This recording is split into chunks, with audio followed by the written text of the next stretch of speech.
Question of the week from the Naked Scientists. Hello and welcome to Question of the Week from the Naked Scientists with me, Dr. Hannah Critchlow. This week we find out if we can use clever gene therapy tricks to escape detection at a crime scene. My name is Rick Santiago and I live in Rio de Janeiro, Brazil. Imagine that a criminal knows that he runs the risk of leaving some incriminating material like hair or blood in a crime scene.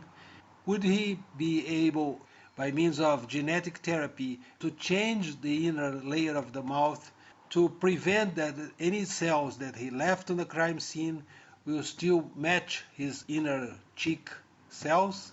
We asked Dr. Paul Debenham, Director of Innovation and Development at LGC, the company that provides forensic tests for police across the UK, and he said, "The possibility proposed is of some sort of sci-fi mouthwash which is able to transfer false DNA profile sequences into your mouth cells. To achieve an efficient DNA transfer, one would need to piggyback the DNA profiling sequences into a human virus to achieve infection of the mouth cells.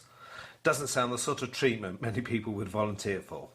This treatment will not destroy the existing person's DNA in their mouth cells, so one would expect to see evidence of a multiple DNA profile and immediately suspect something strange was afoot. Current profiling methods can indicate the presence of more than one source of the DNA when the minor component is of the order of a few % of the major component. There are many technical caveats to that ratio, but that's a ballpark figure that people can work with.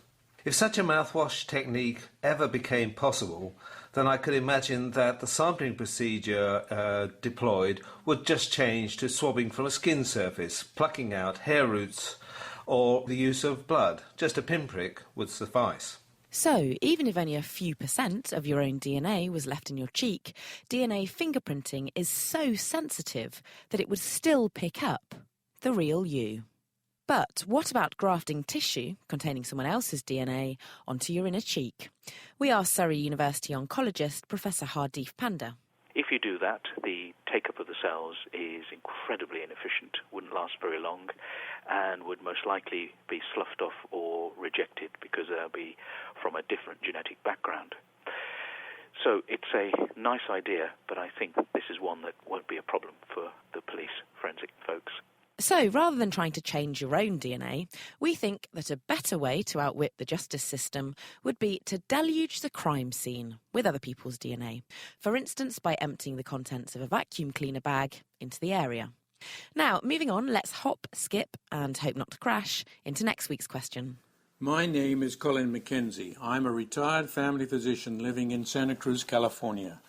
The use of ice and ice packs and even ice machines circulating ice water over injured parts of the body is increasingly popular in the treatment of all manner of soft tissue injuries and post-surgical events, including hip and knee replacements. I don't understand the physiological rationale of such treatment. Is there any evidence, other than anecdotal, of the benefit of such treatment? So does the myth that ice can reduce injury swellings hold true? And if so, how?